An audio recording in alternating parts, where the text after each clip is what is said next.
For the most part, tattoos are intended to be permanent. But what if yours had a life of its own? When Raphael got her first tattoo, she intended for it to be a representation of her independence. On the contrary, it turned into a nightmare. There is a creeping disease. There was a voice of her own. Furthermore, by the time she uncovered the reality, which was that the ink was living, hungry, and far older than mankind itself, it was already too late. It is now spreading across the population. The hive is beginning to awaken. Moreover, if you have ever had your hand on a tattoo needle, let us know where you are watching from and what time you found this video. We read every single comment and subscribe for more inspiring content. Whether or not you are aware of it, it is possible that you are already a member of Eurobaros. Raphael had just turned 18 years old, and just like many other people her age, she wanted to commemorate her newly acquired freedom with something that would last a lifetime. She wanted to get her first tattoo. The new artist in town was a man who worked out of a studio that was barely lit and was located above a pawn store. Her pals were crazy about him. His work is extremely insane, they said. Super cheap too. While Raphael was getting the needle ready, he wasn't paying any attention to the crumbling wallpaper in the studio or the artist's hands that were shaking. He was excited yet frightened. She was able to block out her uncertainties by the buzzing sound, and when it was ended, she took a moment to appreciate the small black snake that was curled around her wrist. It was flawless in every way. On the other hand, the fever came a month later. She dismissed it at first, thinking that it was nothing more than a glitch. Panic began to set in when her fever reached 104 degrees Fahrenheit and refused to lower, despite the fact that she was taking the most powerful medications. Next, the spots appeared. Her tattoo was accompanied by a series of tiny red blisters that bubbled up like frog skin and expanded outward. The medical professionals were completely perplexed. There was no obvious cause for the blood tests, scans, or biopsies. Then, when one of the lab technicians was stooped over a microscope, he said, "It's moving." Raphael's tattoo included more than simply ink. It was unique. In addition to it, there was something living. The so-called artist had been doing experiments in which he combined tattoo ink with a rare parasite organism that successfully flourished in human flesh. She was not only wearing a design of a viper on her wrist. There was a host. Moreover, it was expanding. The physicians were in a hurry. With the parasite firmly wrapped into her nerves, surgery was not an option since it was too hazardous. It was merely upset by the medication, which caused the scales on her skin to pulse in an angry manner. Raphael stared in horror as the silhouette of the snake wiggled ever so slightly beneath her skin on the surface of her body. The most devastating information was then revealed. It was making its way into her bloodstream. If you are interested in finding out what happens next, if Raphael is able to live, whether the thing that is inside of her can be stopped, or whether the tattoo artist's other clients, please leave a remark below if you are experiencing the same destiny. Also, don't forget to check your ink at all times. A prison-like atmosphere pervaded Raphael's hospital room. The physicians talked in quiet tones, their eyes darting to her wrist, where the shape of the snake now pulsed softly, as if it were breathing. Her vascular system had been infected with the parasite, which must have been some type of bioengineered monster. It moved deeper with each beat of the heart. When asked about it, the lead expert stated, "We've never seen anything like this," while scratching his temples. It's adapting learning after then. The dreams began to appear. She had vivid, stifling dreams in which she saw scales sliding under her skin and something speaking in a language that hummed like the tattoo gun. Upon waking up, she would scream, her veins exposing themselves in the form of black, twisting ridges. The fever did not go away. Raphael, who was crying and clawing at her arm, was discovered by a nurse one night. She sighed and said, It's talking to me. It's saying, feed me. The eyes of the viper, which had been little more than ink, had acquired a horrible yellow color the next morning. The tattoo artist was located by Raphael's relatives, who were desperate to find him.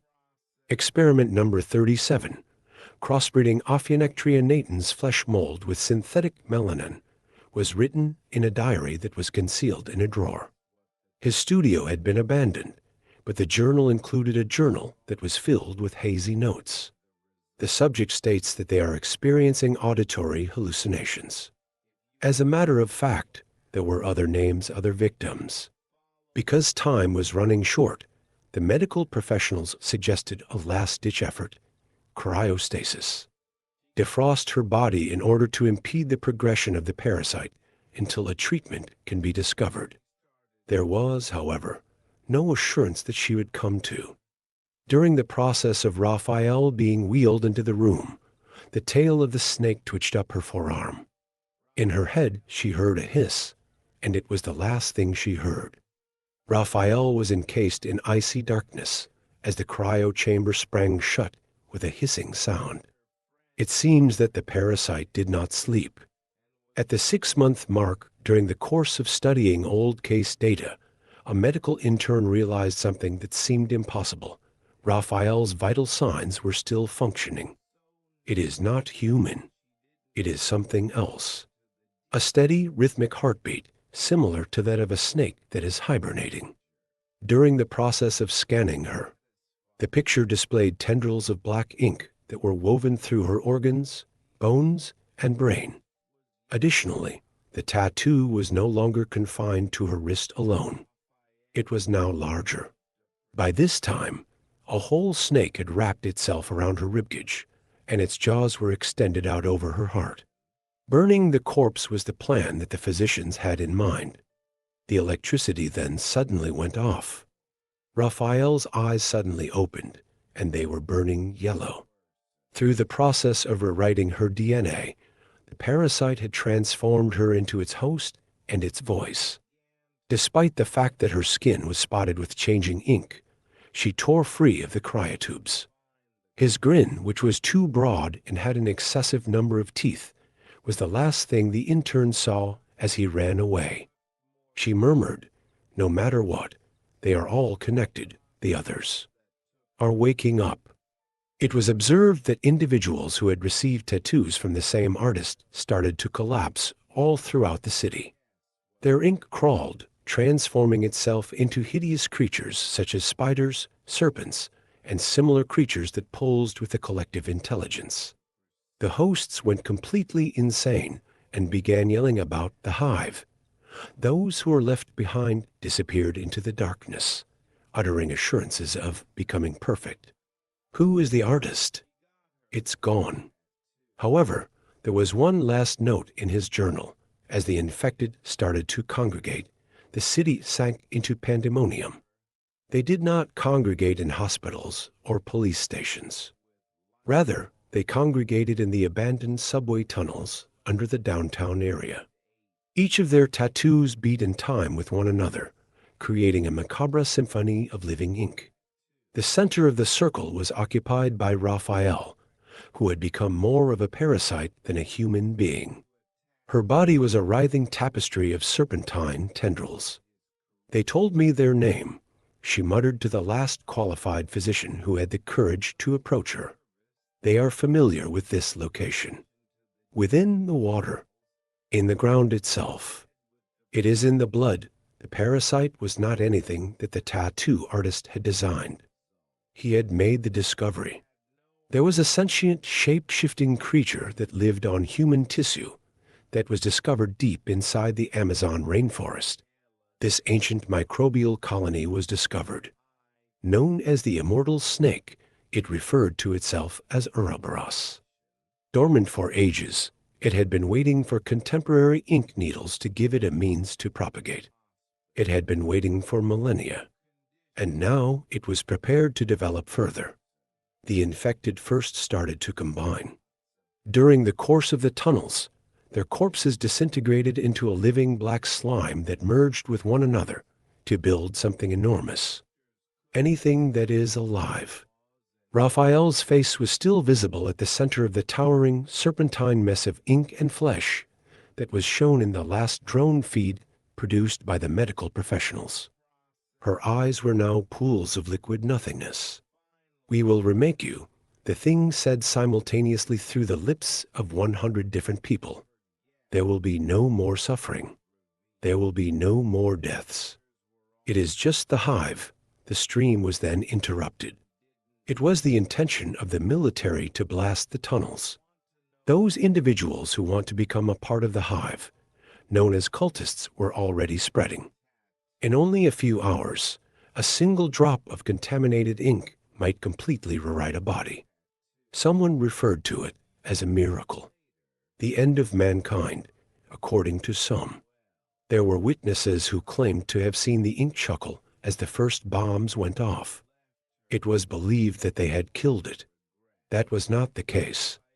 A traveler is admiring his new sleeve, which is a gorgeous snake that is coiling, as he is at a tattoo shop in a secluded area of Bangkok. It is the artist's grin. It's a unique kind of ink.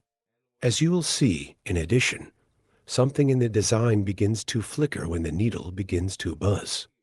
Liam was the name of the traveler, and 3 days after he had left Bangkok, his tattoo started singing. At first, it was nothing more than a hum, a vibration that occurred under his skin and was in time with his pulse. After then, the dreams began to appear.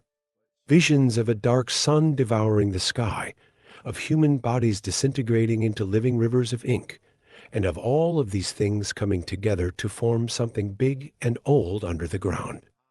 The voice in his head murmured, "You are the bridge now," making the statement. However, Liam was not the only one. Reports began to filter in from areas all across the world.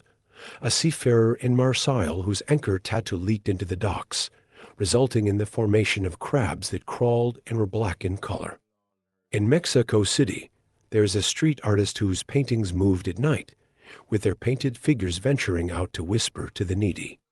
A chief executive officer in Tokyo who, while attending a board meeting, disintegrated into a swarm of ink wasps.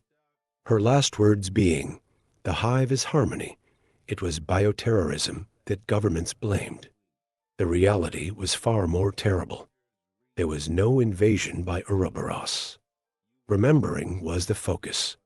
The corpse of the tattoo artist, or what was left of it, was discovered by a group of mercenaries deep inside the Amazon rainforest. His skin was a living text, its surface covered with a variety of characters that could not be deciphered by human language. He had a hollow chest cavity that was filled with a single ink heart that was beating violently. It communicated with its touch. It was before the pyramids that we were here, prior to the establishment of the first cities. We were sleeping at the very heart of the world. You did not come up with us. You roused us from our sleep. The mercenary who had the audacity to grab for it was subsequently consumed by the liquid. Her body was now a shape-shifting tangle of ink and stolen flesh. And the monstrosity that had been Raphael emerged from the wreckage of the subway that had been the target of the bombing. When she entered a pediatric hospital, she placed a single finger that was covered in ink on the forehead of a newborn baby. It sounded like a chorus as the youngster made their first cry. This is being read on your mobile device at this very now. Have a look at your hide. Have you ever gotten a tattoo? And does it itch?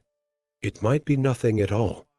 It's also possible that you've been a member of the hive the whole time, but you simply didn't realize it at the time.